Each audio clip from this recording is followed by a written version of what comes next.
Hello everyone, and welcome to our latest Champion Spotlight. Today is a special day, a glorious day even.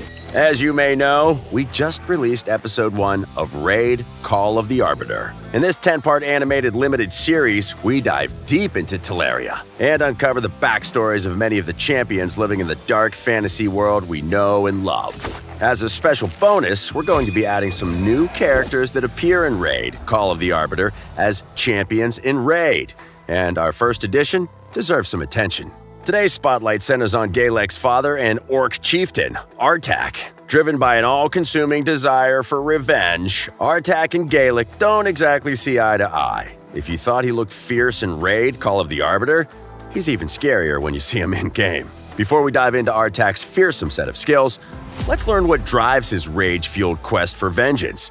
If you've been reading the character bios that have recently been added to Raid, you may know that many orcs considered K-Rock as their ancestral homeland, but were driven out over the course of Teleria's long, bloody history.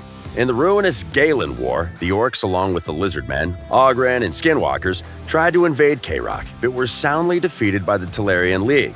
Many orc clans who were left scattered by the failed invasion stayed in K-Rock, but faced a grueling existence under constant threat of retribution from the Banner Lords. Artak was born into one of these clans, and though his own father did his best to maintain peace with the Banner Lords, he was eventually betrayed.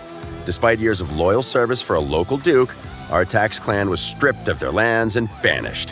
From that day forward, Artak swore an oath of vengeance against all humans. Peace was no longer an option. Only violence could right this wrong. So, Artak's a pretty angry guy. As we see in episode 1, Galek's not quite on board with his dad's whole murder and pillage vendetta and chooses to go his own way. Artak's got some rage issues, so how does that manifest in battle?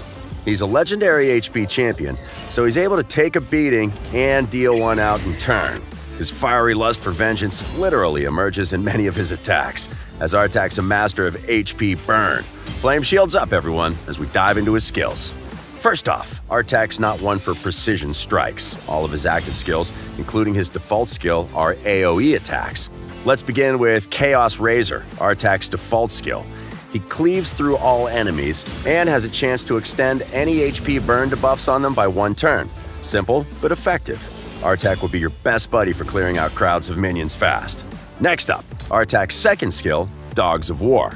First, he activates any and all HP burn debuffs on the enemy team, then summons a horde of flaming, spectral hounds to rip his foes limb from limb. He then caps this off with a chance to place a 50% decrease attack debuff on enemy champions. What a nice guy. Another simple skill, but the combo of the HP burn activation and AoE damage can deal a big chunk of damage to your opponent. Plus, the decrease attack debuffs will take the sting out of your enemy's next strike. With Artak's skills relying heavily on HP burn, he must have some way to replace the debuff himself, right? Well, his third skill, Purifyre, and yes, that pun is intended, will have his enemies feeling the burn. It's a 2-hit attack, with the first hit having a high chance of placing a 2-turn HP burn debuff on all enemies. So that's the fire part of the skill covered. Let's talk about the pun bit. For each HP burn Artak places with this skill, he'll restore 10% of his destroyed max HP. This will be super handy against bosses like the Hydra or the Sand Devil, and impacts his passive skill, which we'll get into soon. And if Artak doesn't land any HP burn debuffs, he'll heal by 5% of his max HP for each resisted or otherwise blocked burn. Not bad for a consolation prize. Now, on to Artak's unique feature, his Burning Blood passive skill. Whenever an HP burn debuff activates, 5% of Artak's max HP gets destroyed. This stacks up to 50% and applies to any HP burn activation, whether it's on your team or the enemy team. Now, before you ask why Artak would axe himself in the foot, this Burning Blood enhances his strength. For each percent of his max HP that gets destroyed, Artak's damage, critical damage, and defense are increased by 1%, with his speed and resistance also increasing by 2 points. This bonus can rack up super quickly, and with Artak being an HP champion, he's got plenty of health to spare without him turning into a glass cannon. So, to get the most out of this furious warlord, you'll need to balance the stat boost from Burning Blood with his rapidly diminishing health pool. Timing your Purifyre uses will be essential. That's it for Artak's skills, so let's recap. He's tough, but gets up to half of his own HP destroyed thanks to his passive, but gets some serious stat and damage boosts in return. All of his attacks are AoEs, and he relies heavily on HP burn. So pair him up with fellow pyromaniacs to turn your foes to ash. He'll be a great pick against bosses who aren't immune to HP burn, or have minions that need to be cremated. As you can imagine, your artifact picks for Artak should focus on maxing out his HP and ensuring he has enough accuracy to land his debuffs consistently. Otherwise, you'll never unlock this Raging Warrior's true potential. Thanks to Burning Blood, Artak will boost his own speed, so don't worry too much about speed substats on your gear.